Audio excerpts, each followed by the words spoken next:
मोहतरम सामीन हजरात, आज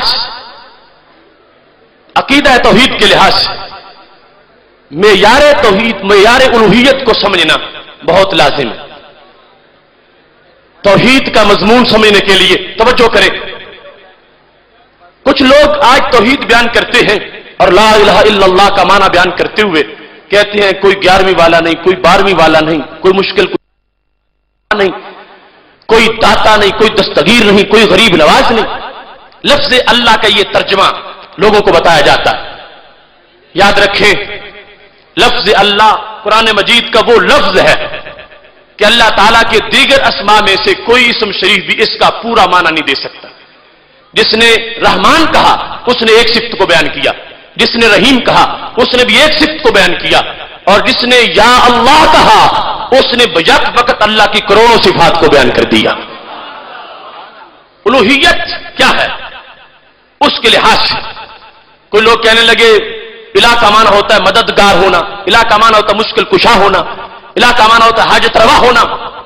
मेरे भाइयों, जो उलूहियत है वो मजाजी नहीं हो सकती, उलूहियत अताई नहीं हो सकती। उलूहियत एक मिनट के लिए भी, एक सेकंड के लिए भी रब के सिवा किसी के लिए नहीं मानी जा सकती। और मददगार होना, मुश्किल कुशा होना, हाजत रवा होना, यह तो मजाजन अल्लाह के बंदों की भी शान। अभी मैं आयात पढ़ूं तो तौहीद क्या है, शिर्क क्या है, मैं तारीफ कर रहा हूं। पूरे ज़ख़ीरे हदीस में अहकामे तौहीद के लिहाज से जिस बात को आइम्मा ने बयान किया और आयात में जो बात मौजूद है और उम्मत जिस पर आज तक कायम रही है वो क्या है? अल इशराकु इस्बातु शरीके फिल उलूहियत बिमाना वजूबिल वजूद और बिमाना इस्तिकाकिल इबादा। शिर्क यह है कि रब की उलूहियत में रब के साथ किसी को शरीक ठहराना। तौहीद यह है कि उसकी उलूहियत में किसी को शरीक ना ठहराना। रब की तौहीद में उलूहियत में किसी को शरीक ना ठहराना। अब उलूहियत किस चीज को कहते हैं? उलूहियत दो है चीजें, एक है वाजिबुल वजूद होना और दूसरा है मुस्तहिक के इबादत होना।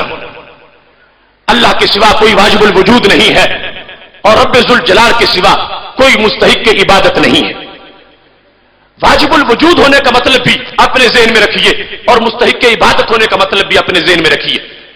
वाजिबुल वजूद यह है कि खालिक़े कायनात जल्ल जलालहू अज़ली है, अबदी है, दायमी है, हमेशा से है, हमेशा रहेगा। ना मौत उस पे, ना फना है, किसी तरह का कोई ज़वाल उस जात पे नहीं है। और जो इस तरह है उस जात को वाजिबुल वजूद कहा जाता है। एक होता है मुमकिन, जैसे हम हैं। एक वक्त था हम नहीं थे, अब वक्त आया हम हो गए, और फिर वक्त होगा हम नहीं होंगे। ये मुमकिन है। रब के सिवा हर चीज जो मौजूद हुई वो मुमकिन, और रब का कोई शरीक नहीं है, वो मुमतने जिसको कभी वजूद मिल ही नहीं सकता। और अल्लाह ताला की जात जो है ये महज वाजिबुल वजूद है कि जिसका वजूद ऐसा है जो हमेशा से है, हमेशा रहेगा। अगर रब्बे जुल जलाल के सिवा किसी और जात को अगर कोई बंदा वाजिबुल वजूद मानेगा तो उसने शिर्क किया। अल्लाह के सिवा कोई वाजिबुल वजूद नहीं है और अल्लाह के सिवा कोई मुस्तहिक की इबादत नहीं है। मुस्तहिक की इबादत के लिहाज से बात बिल्कुल वाज़ेह। रब के सिवा किसी को सजदा जायज नहीं, अल्लाह के सिवा किसी की इबादत जायज नहीं। कोई किस तरह की कोई मखलूक हो, सिर्फ अल्लाह ही माबूद है, वही मसजूद है। खालिक़े कायनात जल्ल जलालहू के सिवा किसी की इबादत जायज नहीं है। यह है उलूहियत का मेयार, वाजिबुल वजूद होना, मुस्तहिक की इबादत होना। इसके चंद खवास हैं, इसके सिवा बहुत सी सिफ्तें ऐसी हैं जो मेरे रब ने अपने बंदों को अता फरमाई है। खालिक़े कायनात में वो पाई जाती है, हकीकतन पाई जाती है, उसके बंदों में पाई जाती है तो वो मजाजन पाई जाती है। इसके लिहाज से ये जो सिफ्तें हैं, मुश्किल कुशा होना, मददगार होना, ये मेयार उलूहियत नहीं है। हकीकत में जिसकी भी मदद करता रब करता है, लेकिन रब्बे जुल जलाल अपने बंदों को अपनी कुदरत का मजहर बना देता है। अगर कोई कहता है कि मेयार उलूहियत ये है कि मददगार होना, तो मैं कहता हूं बदर में फरिश्ते भी मदद करने आए थे। मददगार होना आयात कुरान से साबित है। अब توحید نہیں کہ کسی دور میں تو توحید ہو اور کسی دور میں وہ شرک بن جائے. جو توحید ہے ہمیشہ توحید ہے، جو شرک ہے وہ شرک ہے. بدر کے میدان میں جب فرشتے مدد کر رہے تھے تو اس وقت بھی توحید ہی تھی، یہ شرک نہیں تھا. تو کیسے توحید ہے؟ اگر معیار الوہیت مددگار ہونا ہوتا تو پھر فرشتوں کو کبھی مددگار نہ بنایا جاتا، کیونکہ الوہیت مجازی نہیں ہوتی، الوہیت عطائی نہیں ہوتی.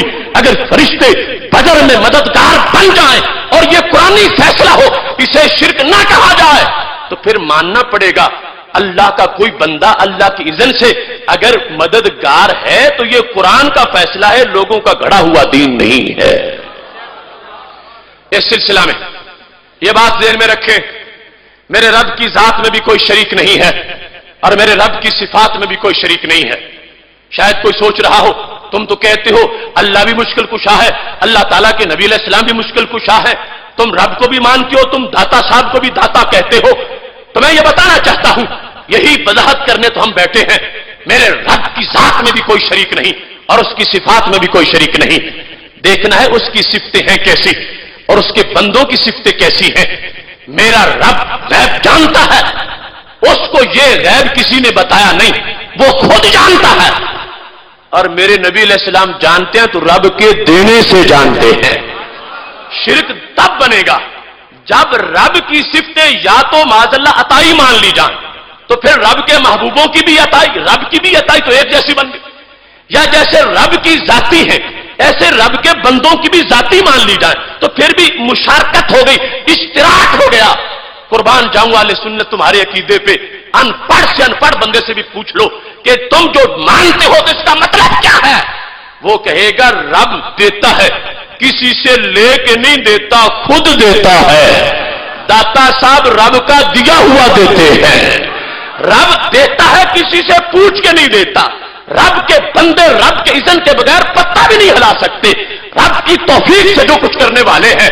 اس واسطے ہم نے اللہ کے بندوں کی صفات ذاتی نہیں مانی. اگر ذاتی ہوتی تو رب کے ساتھ شرک ہو جاتا. ہم نے رب کی صفتیں عطائی نہیں مانی. اگر عطائی ہوتی تو رب کی صفتیں اور بندوں کی صفتیں مل جاتی. ہمارا یہ عقیدہ ہے رب ذوالجلال کی ذات میں بھی کوئی شریک نہیں ہے اور صفات میں بھی کوئی شریک نہیں ہے. اس سلسلہ میں یہ بات یاد رکھیں، ہم اپنا کیس پیش کر رہے ہیں.